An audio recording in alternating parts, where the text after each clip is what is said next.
Welcome to another episode of the Glacier Guys podcast, and I'm here with my new host. Hey guys, it's Omar. Shalabi, how's everyone doing? And as always, I'm Joey Fernandez, and we're gonna get right into it. Today we're gonna be talking about. It's kind of a light sports time right now, but we're gonna be talking some NBA All-Star games, some NBA Top 75 list, and then some MLB Lockout updates. Whatever there is, but we'll start off with the All-Star game and just the festivities all around. How are you feeling about them? The game was fantastic. Okay. The game itself was so fun to watch. Mm-hmm. Curry just tore it up. LeBron shooting the game winner was awesome. Mm-hmm. That was a perfect moment. Yeah, the game was actually really fun to watch. Mm-hmm. I always look forward to the All-Star game, because I feel like the NBA is somewhat of an individualistic sport. Yeah, it's a superstars league. Yeah, so and you get all these superstars in this one game, and it's just like High-flying action. all the entire game. Yeah, exactly. And I like at the end how they start trying really hard, too, and they actually start playing defense and doubling people and stuff. I like that a lot. Yeah. That's always my favorite part. Like, it's kind of background noise for me for the first, 3 quarters. Like, I'm watching, but I'm not really paying attention. Yeah, exactly. Yeah. But then all of a sudden during, somewhere during the fourth quarter, they're like, all right, let's lock up. Exactly.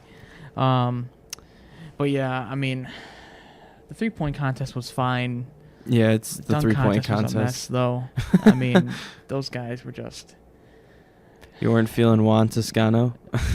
Yeah, who was it that had to take 10 attempts or something? What was his name? That one guy who plays for. Are you talking about Jalen Green? I think so. Okay, we're in the Rockets.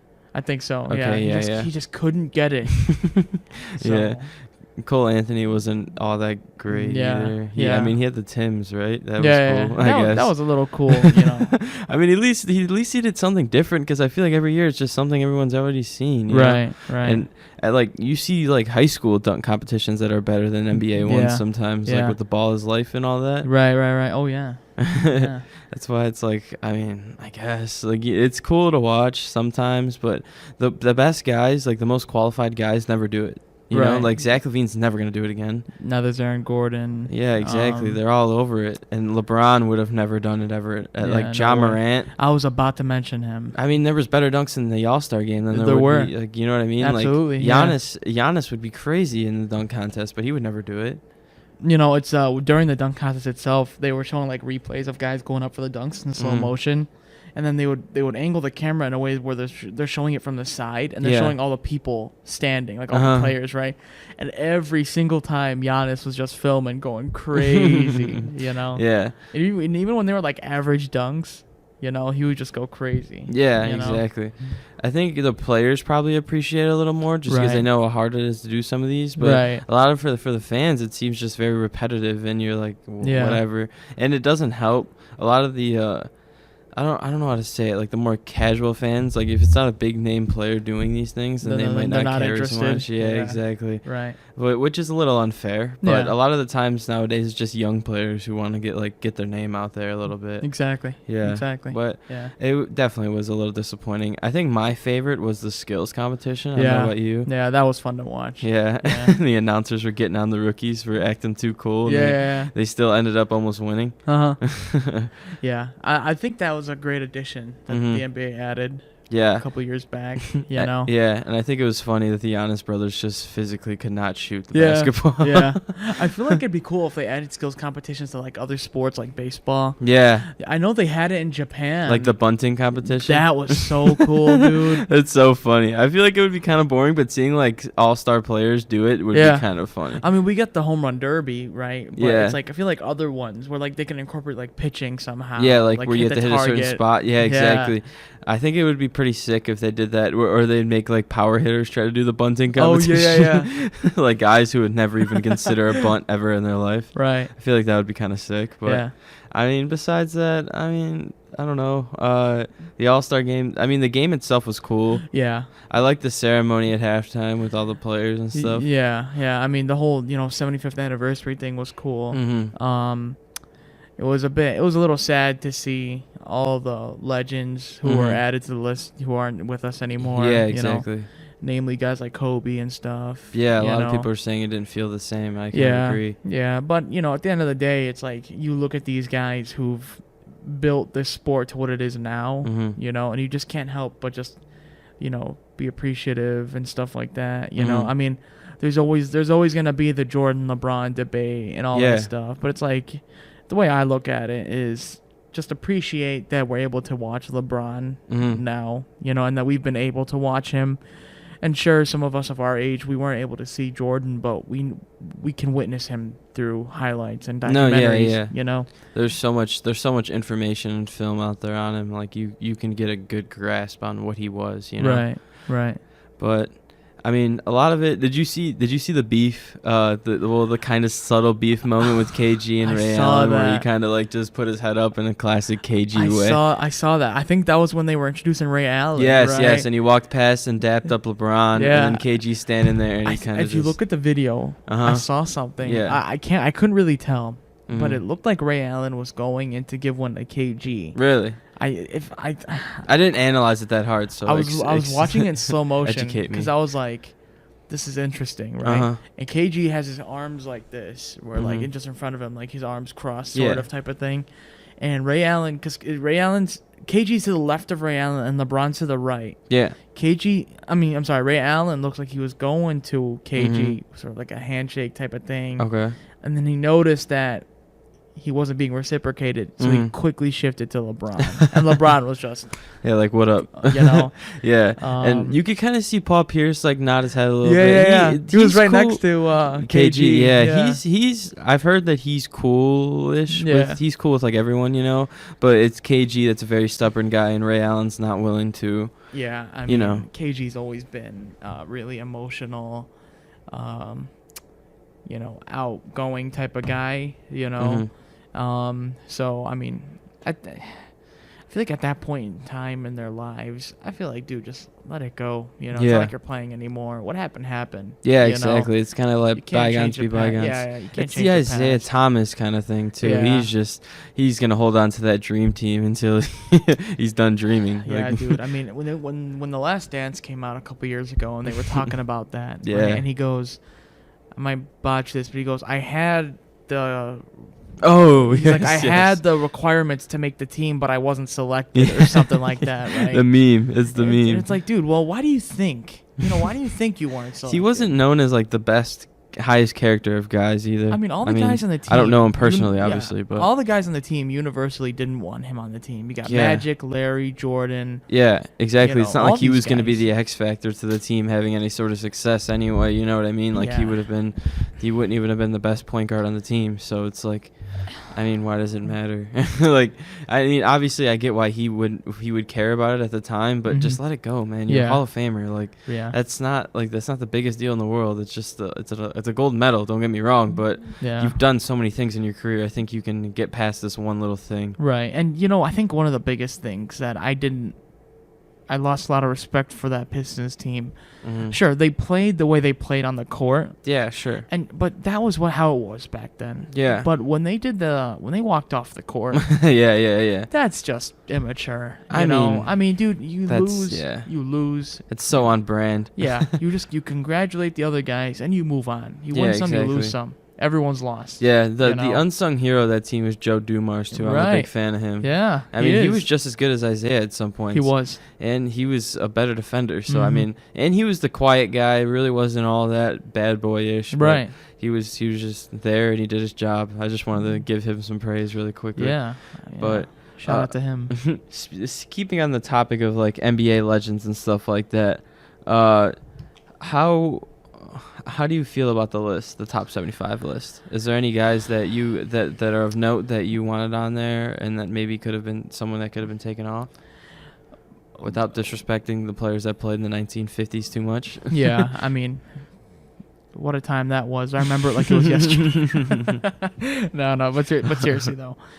I was looking at the list, and no disrespect to this one guy, because he is a great player. Okay. But Damian Lillard should not have been on that list. Okay. Because of not only what he's not been able to accomplish thus far in his career, Okay. but you're putting him on a list with other guys,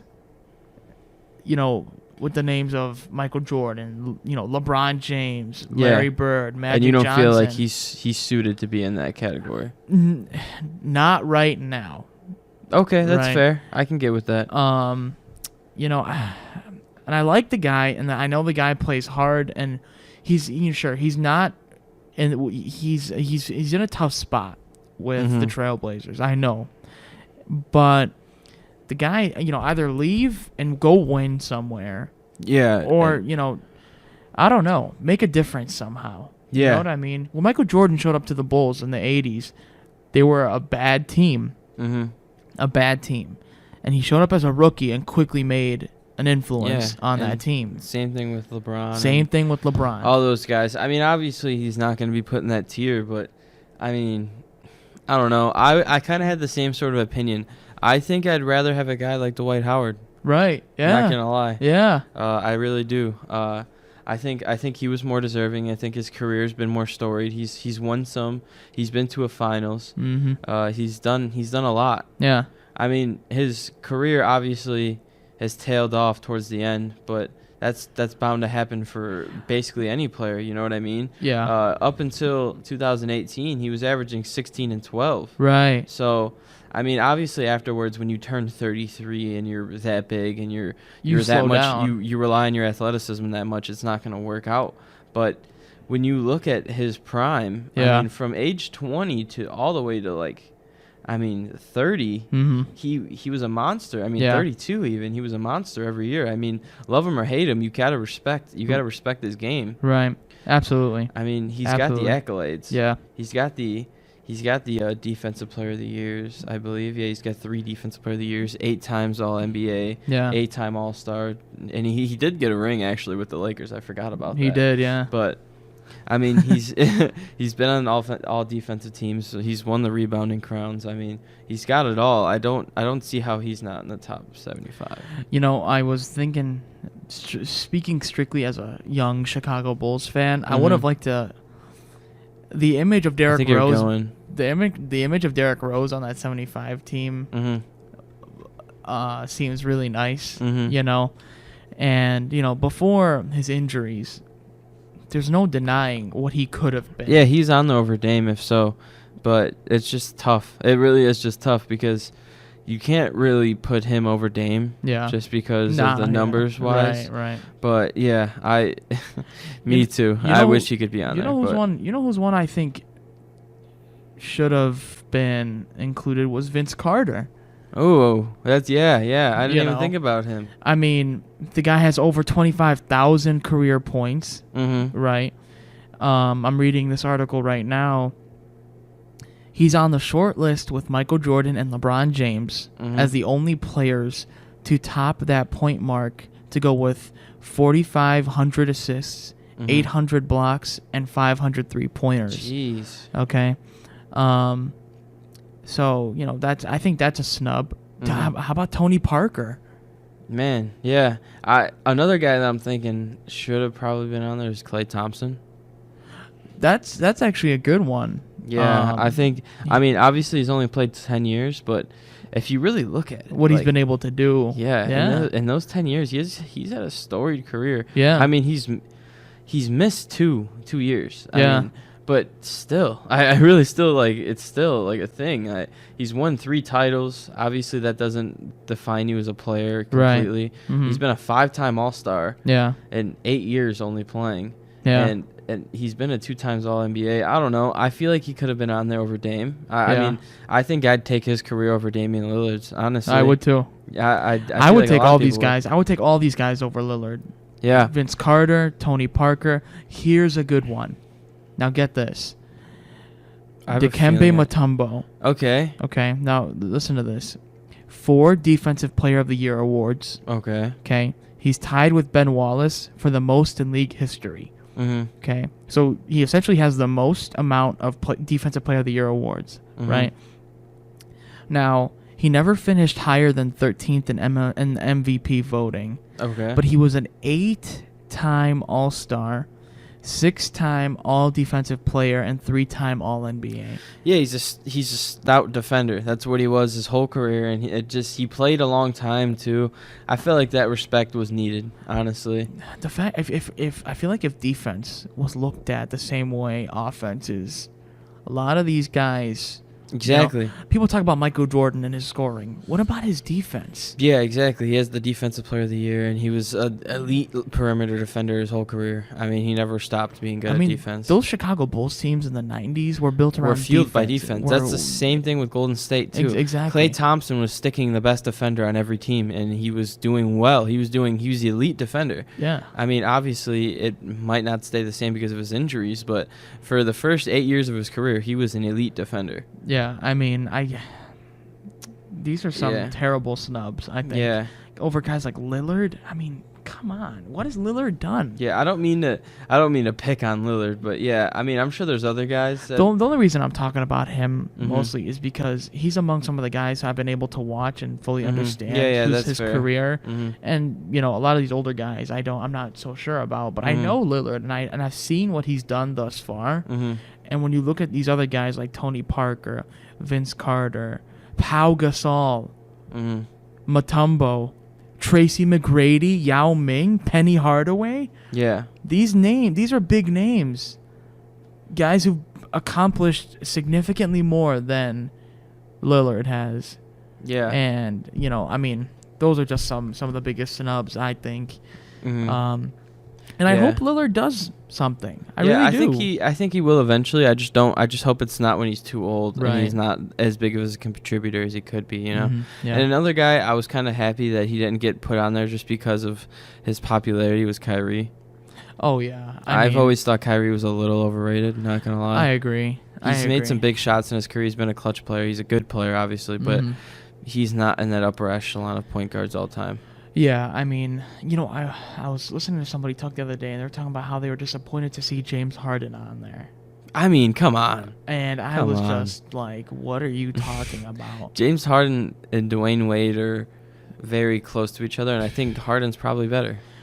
Harden's top 5 shooting guard, and I think. Yeah, I think he honestly might be top 3 by the time it's over. Probably. Like, like him, Kobe, and Jordan. Yeah. So, I mean, maybe him and D. Wade would be able to fight for that. But, I mean, I might be missing someone, but those are the 3 that come to mind right away, obviously. Right. Yeah. But, I mean, like Clyde Drexler, I don't think he's up there. But, I mean, he's up there, but he's not up there. He's definitely top 10. Yeah, exactly. He's not in the top 4 conversation. But, I mean... Yeah. I don't know. Like a lot of this is so tough comparing eras. Like it's like the game was so much different, especially with scoring. Right. And the defense might have been a little harder, and the fouls might not have been as easy to come by. Right. But yeah, I agree. But it was interesting to see some of these, these legends who've been playing since like the 50s and 60s who are still with us. And, just seeing these legends just, be there with each other and having, dude, that building was filled with so many people. Just these are guys who the best guys to ever live, who've played the game, and you're just, you're watching these guys, walk and stand onto this podium and everything. It was just really fun. It was really fun. Like a couple years ago when they had the NFL one, that was awesome, dude. Yeah. That was awesome. You love seeing stuff like that. I love these anniversary things that they do. I'm not sure when the next MLB one is, but I'm looking forward to it because I love this type of stuff where they incorporate all these legends back. Because it's important to realize what these guys have been able to do, including the steroids guys. Say what you want about the era. What those guys, dude, you still got to hit the ball. Barry Bonds is the best player of all time, and I'll stand by that forever. We should probably have that as a discussion for another time. Yeah, because I think that's actually a really good conversation. No, yeah, that's probably a next week thing. Or we could sort of maybe incorporate it when the baseball season. That's true. That's true. But I just love these anniversary things. Yeah, it brings up so many cool debates and conversations that a lot of the time you wouldn't really think of. But man, I mean. That was just it was an amazing night, honestly. It was. I was very satisfied with how it went. Yeah, and the game, and ultimately it's a game. That's the main event of the show, and exceeded my expectations. No doubt, You no know? doubt. They've done a good job with it, and the Pro Bowl should probably take notes. Yeah, they should. I mean, that What a joke. That was genuinely a joke. I mean, those guys were not even. They weren't considering even trying, which I don't blame them, but it's like. But do put some effort. Yeah. A couple years ago, I don't even know how long ago it was, when Sean Taylor was still with us. Mm-hmm. There was a play where, I'm talking about, right? Yeah, where he just completely blindsides the punter. And the punter springs back up, runs up to Sean Taylor and goes, "Nice hit, man. That was awesome." In the Pro Bowl. He smoked him, yes. I remember that. And it's like, as football fans, sure, it's a Pro Bowl. You don't want anyone to get hurt, but at least try. Yeah. At least put some effort. Yeah, no doubt. So next up, we're going to cover the MLB Lockout a little bit, just because they've been meeting every day. Yeah. They've been kind of going back and forth a little bit. Right. I mean, it doesn't feel like it's close, but at the same time, I think the players are going to have to give in eventually just due to leverage. Yeah. Just because it's billionaires versus millionaires. Right. And, I mean, come on. Come on. So it's a shame. Yeah. Yeah. So basically, the players are kind of feeling disrespected a little bit, but they're trying to get the job done because the lower tier players are kind of like putting the pressure on because they're like, we kind of need that $500K a year. Right. I mean, without taxes, obviously. But, Yeah. So what they want to do is raise the luxury tax, and the players want $273 million as the luxury tax, and the MLB is offering $222 million afterwards. So they're a bit far off. Yeah.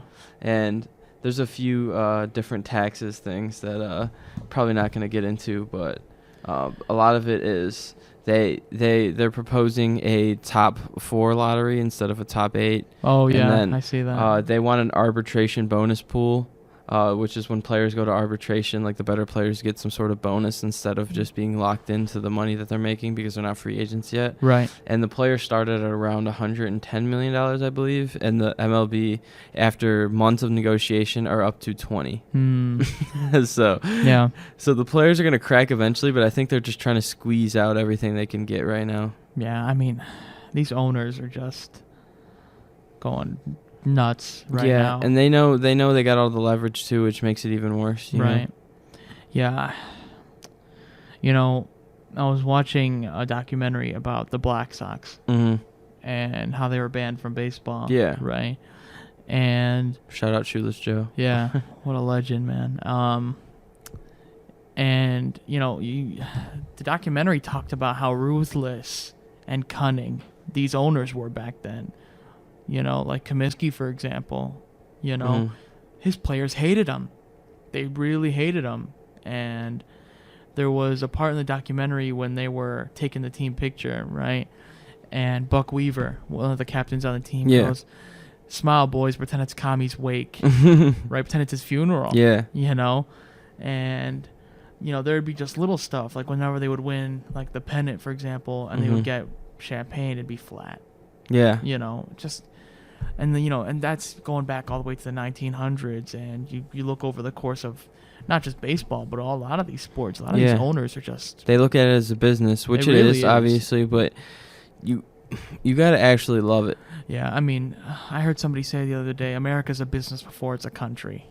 Yeah. And that that includes its sports and its entertainment and everything. And it's sad because a lot of these guys, you see a lot of players who prioritize money over winning and stuff like that, but there are a lot of these guys who just want to play, want to win, and it's you have these two sides of a conflict, and one side's completely overpowering the other, and that which at that point it's not a conflict, it's just bullying, a form of bullying, right? And a form of using leverage, like you said. So it's terrible. I hope they work something out soon. If for nothing else, just for the players, just get back out in the field and just play. I'm gonna throw a shot in the dark guess on the day it gets done. I don't know if you want to do the same. Sure. Just for fun. Let's see. I'll go with March 7th. Return date. Yeah. what are we at? 24th. Mm-hmm. I hope you're right. I really do. But you can go pessimistic here if you really want. Sure. Let's. Oh man, opening day is typically April, right? Mm-hmm. Yeah. I think your estimation's good. I mean that gives them 2 weeks of time. Yeah. And I think the players will crack eventually. They got it because opening day is like early April. Mm-hmm. So and they got to get on the field and practice and get into form. So I think 7th is good. I'm gonna stick with that too. That's a good one. March 7th. Yeah, that's a good one. Okay. Or at least pitchers and catchers. At least Mm-hmm. Yeah. So I think that's gonna conclude today's episode. You got anything else? No, that's it. Okay, cool. So Omar is officially brought on as the the co-host for the rest of the semester. So looking forward to it. Yep. So you can access this podcast on the library website, the Glacier website, SoundCloud, YouTube, Apple Podcasts, and we'll see you next week. See ya. Peace.